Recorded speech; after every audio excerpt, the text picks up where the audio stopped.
welcome back. Oh, I'm so itchy. I look like I'm probably sick. I'm not sick. I am just deep in my allergies, man. Welcome back. My hair is also a mess because, quarantine. I need to have it cut and I think I'm gonna cut it myself. You do not understand the pain. 2 weeks when you have this short of a hair, it makes a huge difference, and I feel like I have a jungle in the back. So I'm definitely, I usually trim my hair myself a little bit as well between appointments, but I'm definitely gonna do it again. It doesn't always go well, but it's gonna happen. So today I'm gonna review the Estée Lauder new foundation. This is the Futurist Hydra Rescue Moisturizing Makeup. This is 1NO Porcelain. It's a neutral undertone, and I think it's the lightest shade. I don't think also this has as many shades as the Double Wear foundation.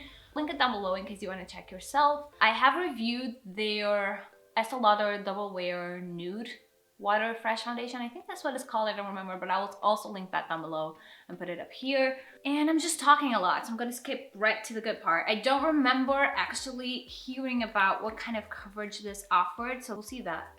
It is very liquidy. The brush I'm using today is the Huda Beauty one, which I actually really like.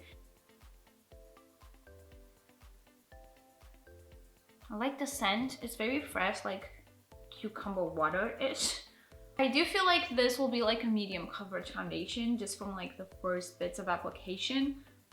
So I really love the finish. It's very glowy, very like hydrating. I really love it. The finish is really great, and I think with the blender it'll be even more flawless, but to be honest I don't find this unflawless. If you know like the Fenty foundation, I feel like the finish is very similar, their hydrating foundation, but I do feel like the Fenty one is a little bit more high coverage, but we will see if we could build this up.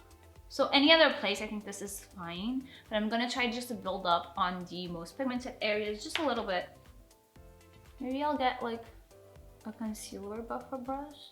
This is a Sigma P80, which is a precision like flat kabuki, mini kabuki. I'm just gonna go like literally on top of and that helped a little.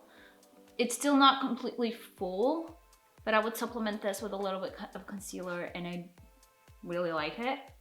I'm still gonna drag this a little bit under my eyes with this Real Techniques setting brush, which I prefer using this as a concealer brush because the other one is like really dense. You can still see a little bit of pigmentation shining through, but it's not a lot. It doesn't bother me. So I'm using the ColourPop, I think it's the blending sponge, because they've now launched a bunch of new sponges, and this is the original one. So I'll link it down below, but this is my favorite. I haven't tried the new one, which I really wanted to, but this is actually really blendy. So it's similar to the Beauty Blender. I think I would prefer this one to the Real Techniques. Between this one, I haven't used the Beauty Blender to be honest in ages, but between this one and the Fenty that I've been using, I like this one just a little bit better because of the shape under eyes. It's easier to go with your concealer.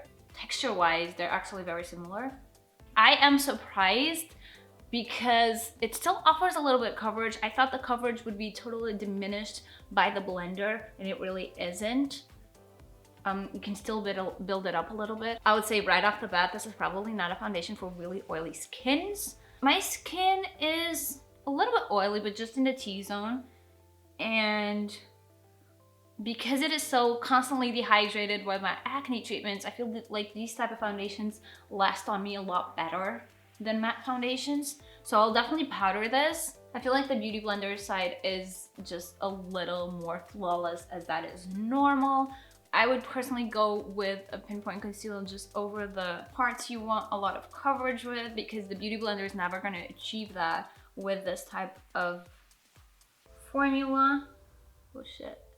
But other than that, I think it does a really nice job. It goes well under eyes as well, which is not something I can say for most foundations, but I do love a hydrating formula under eyes, so this is really nice. I actually wish they'd come out with a concealer from this range because I don't think there's a lot of hydrating concealers coming out now. The matte trend has really set, and I am not a fan. For under eyes, for pimples I am. So this is the brush size. This is the brush side And it's just it's flawless. It's just a little bit part where it's a little bit more flaky, my skin, where I think the Beauty Blender is just a little bit more flawless, if you can see. But the rest, like the majority of the face is pretty much normal. I think this foundation would be great for dry skin. I mean, look at that glow. I will personally powder under eyes because otherwise it'll be a mess. And I'm also gonna do my T-zone, but the rest, I'm gonna do my makeup and I'm gonna show you how I look afterwards. So I ran out of battery. So I took like an hour and a half to do my makeup and recharge my battery a little bit. But basically, I applied a cream product with a stippling brush. Everything stayed still beautifully. I applied a highlighter, a powder highlighter, beautiful, and then a little bit of dew, beautiful. Honestly, it hasn't moved, I don't think. Even here, like, the coverage is pretty nice. The finish is amazing. I really love this because even in the parts where I powder, they're not overly matte because of the dewiness of the foundation. The dewiness really comes through the powder. And then, I'm just in love with this foundation. So I hope it lasts well throughout the day. But for now, I'm really digging it. The only part that's kind of more it's this one, but I can't really blame it on the foundation too much because I do know that I'm a little bit patchy. I did really hydrate my skin beforehand, but as you know, acne, medication, and treatments take its toll. I did film a tutorial on this eye look, if you're wondering, and that will be on Instagram. Either it will already be there or will be there soon, so definitely subscribe if you want to know more about it or what products I'm using. So I completely forgot that I was shooting with natural lighting, and so the lighting's a little different now because it's a bit darker, but I hope you can still see it.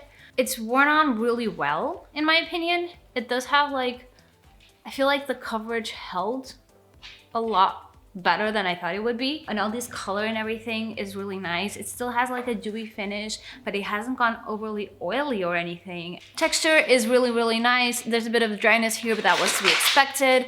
Nothing slid off as I thought it was gonna do. Like the Fenty foundation I really love, but I do think that it becomes a little bit more oily throughout the day, and this doesn't. I'm just gonna do a close-up so you can see for your own eyes, with your own eyes. So yeah, that's pretty much it. I really love this foundation. I'll be wearing it loads, I'm sure, this summer with just a little bit of concealer on my pimples, but it's super lovely. So I really like it. I do wish it came in a lighter shade just for people that are a little bit lighter than me, but you might want to check the undertones as well because sometimes undertones go a little bit lighter.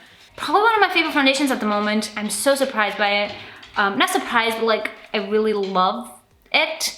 Estée Lauder has some of the best foundations out there, and this one is really one of my favorites. If you like hydrating foundations that aren't too full coverage. So that's pretty much it, guys. Thank you so much for watching. Give this video a thumbs up, subscribe to the channel, and don't forget to click the little bell button so you know every single time I'm uploading, and I will see you in the next one.